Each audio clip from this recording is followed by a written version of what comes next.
Hey everybody, welcome to another episode of PCT Cues with Greg with your host, Greg.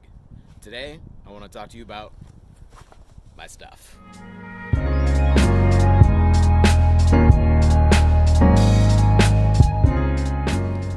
A lot of the questions that I tend to get from people are about the specifics of my gear, so I wanted to take a couple of minutes today to talk to you about what kit I'll be starting with in the California desert. There's a lot going on in here, so I'm not going to get into too specific of detail, but I will go through the main points and let you know what I'm carrying with me, and if you think it's an awful list, you can let me know. But if you have any questions about the specifics of my kit, feel free to leave questions in the comments or shoot me a message because you're probably someone who already knows me. So altogether, not including food, water, or fuel, my pack weighs around 13 pounds. My pack itself is a Gossamer Gear Mariposa. It's around 60 liters and has a very lightweight internal aluminum frame. The whole pack by itself weighs about 2 pounds.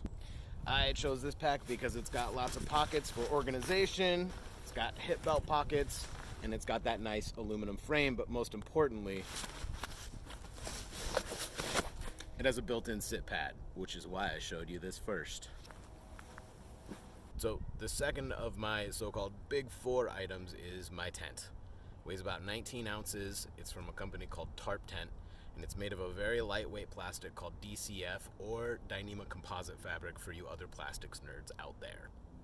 It sets up with my trekking poles as its support system, so it doesn't have any poles by itself, and it has 2 doors and a bug net on the inside, so I've got lots of vestibule space to hang out in there with my pack, cook if I need to, and it lets my farts spread out a little bit more. Next up is my sleep system. I'll be using a down quilt on the trail, which is rated to 20 degrees. The difference between a quilt and a sleeping bag is that the quilt has an open back, whereas a sleeping bag is fully enclosed around you. The reason for that is simply because it's a little bit lighter, and when you lay on a sleeping bag, that part that you're laying on isn't actually insulating you because you're compressing it down. So this saves a little bit of weight. It's nice and comfy. The other side of it is that I am a restless sleeper, so when I move around in a sleeping bag, I tend to get turned around. My face will be backwards in the mummy hood, which is not very fun because you have to do like a little hopscotch burrito thing to get turned around in the middle of the night, and I just don't really like waking up to that. This is much more comfortable for me. Next is my sleeping pad. I'm not going to blow it up because I'm a little too lazy. This is the Thermarest X Lite, which everybody uses on the trail, but since I'm a short dude, I'm using the women's version because it's 5'6" long, I'm 5'4" tall, so I fit on it perfect, and it's got a little bit of extra insulation value compared to the regular X Lites. This is my pillow. I have very wide shoulders and a big fat heavy head, and so a pillow is necessary for me on the trail. A lot of people will use their bundled up clothes as a pillow at night, but that is just not enough to support the weight of my head. This pillow is essential in me getting a good night's sleep, which is great because nobody likes a cranky, stiff-necked Greg. So next up, we'll talk a little bit about the clothes that I'll be taking with me on trail.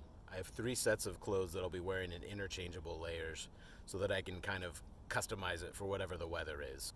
So first, here's what I'm going to be wearing every day on the trail. A pair of running shorts, trail running shoes, trail gaiters to keep rocks out of those shoes, a very lightweight sun hoodie, a pair of wool socks, a pair of toe liner socks, sun gloves, underwear, and a trucker hat.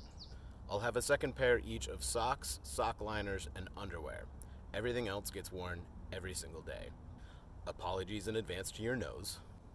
I know a lot of people out there are probably wondering why I'm using trail runners instead of hiking boots. And the first reason is that they're mostly mesh and they're super breathable, which means when your feet get sweaty or you step in a river or a stream and your foot gets soaked, this thing will dry out in an hour or so in the sun, whereas your hiking boot is going to be wet for a couple of days. Another big reason is just that these are lighter than hiking boots. Every time you pick up your foot, you're lifting a little bit less weight, and over time, you save a little bit of energy.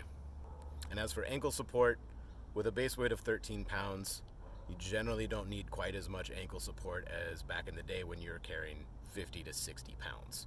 So the next set of clothes are my sleeping clothes. It's just 2 super lightweight wool base layers that I'll be able to wear at night instead of my sweaty hiking clothes, and then I can layer with my other clothes as I need to in cold weather. This is my thermal layer. This puffy is from a small company called Enlightened Equipment. Weighs about 8 ounces and it's synthetic insulation, so it will keep me warm even if it gets wet, which is very much a possibility. So next up, let's talk about my rain gear. My rain jacket is from a company called Lightheart Gear.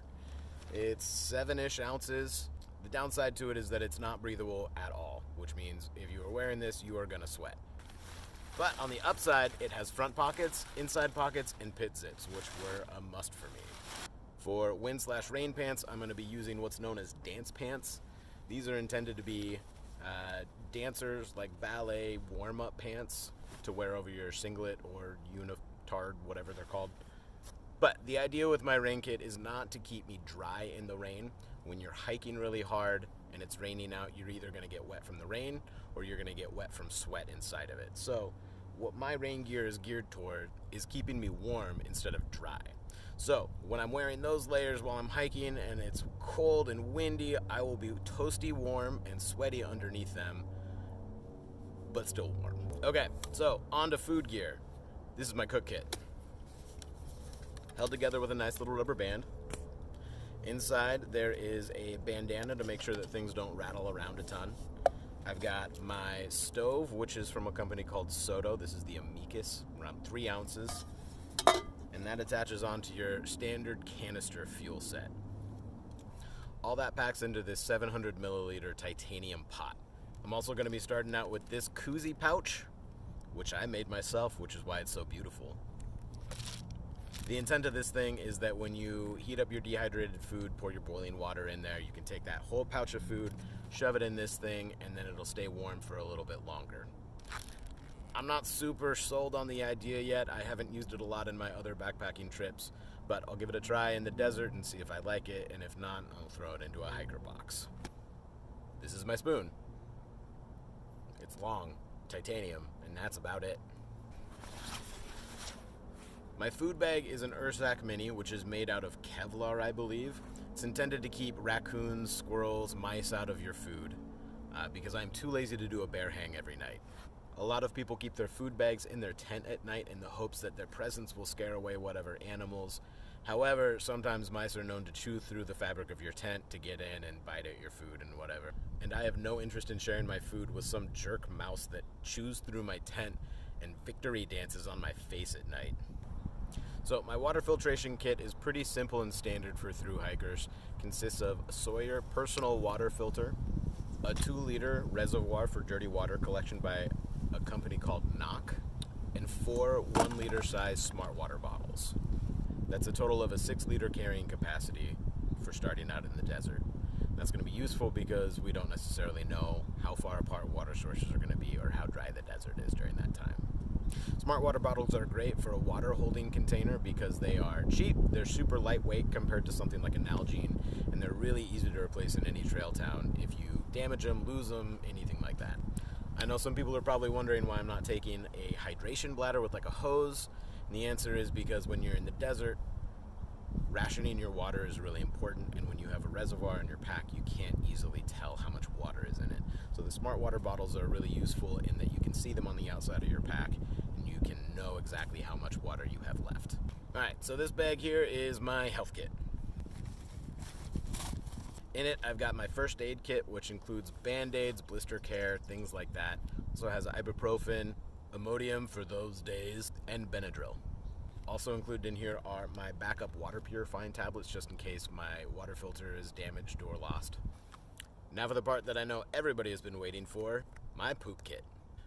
This may get a little graphic, so if you don't want to think about poop, butts, or going outside, then go ahead and skip this section. So the first thing in my kit is an aluminum trowel.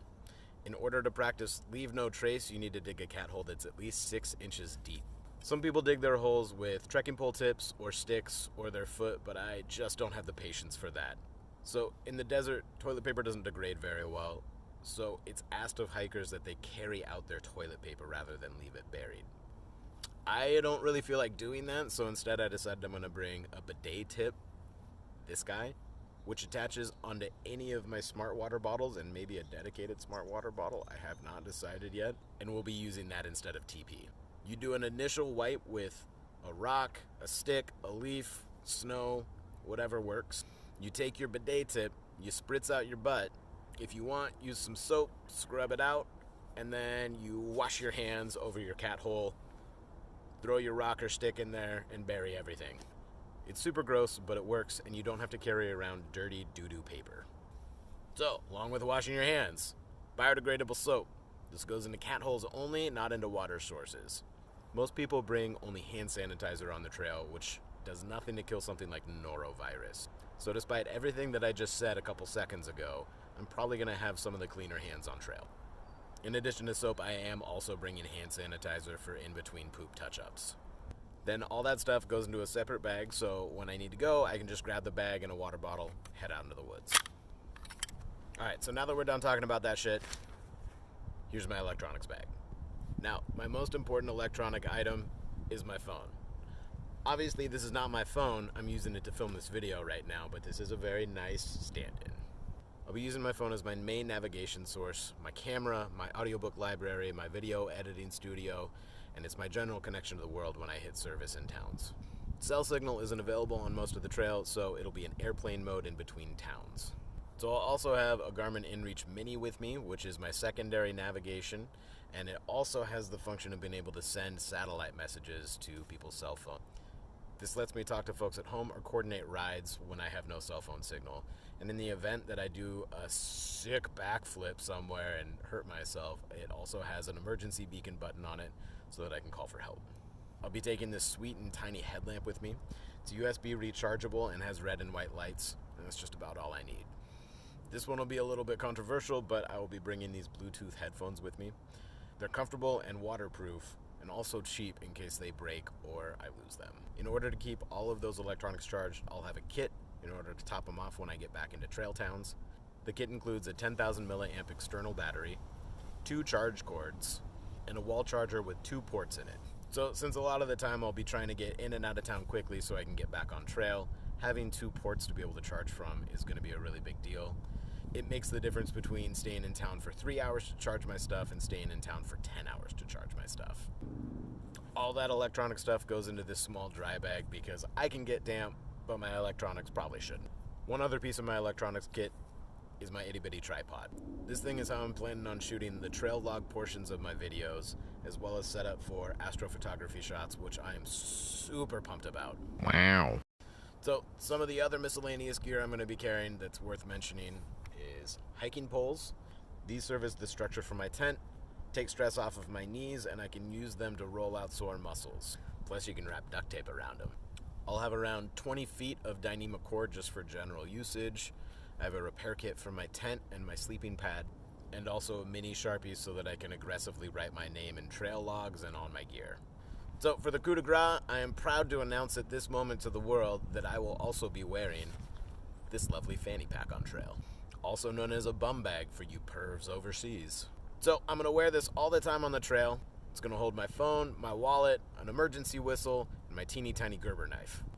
The idea is that if I take my pack off and go off trail, I'll at least have a minimum amount of gear on me for navigation, emergency signaling, or to pay for a ride or something like that. And that's basically it. I'm sure I missed some small stuff, but that's essentially what I'll be carrying for 6 months. Now, of course, my gear will probably change a little bit over the hike depending on the weather, my gear durability, and how many bears are around.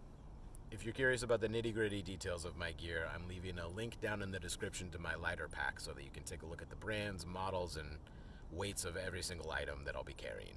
So subscribe to this channel if you want to follow along for more pre-trail videos and eventual trail vlogs.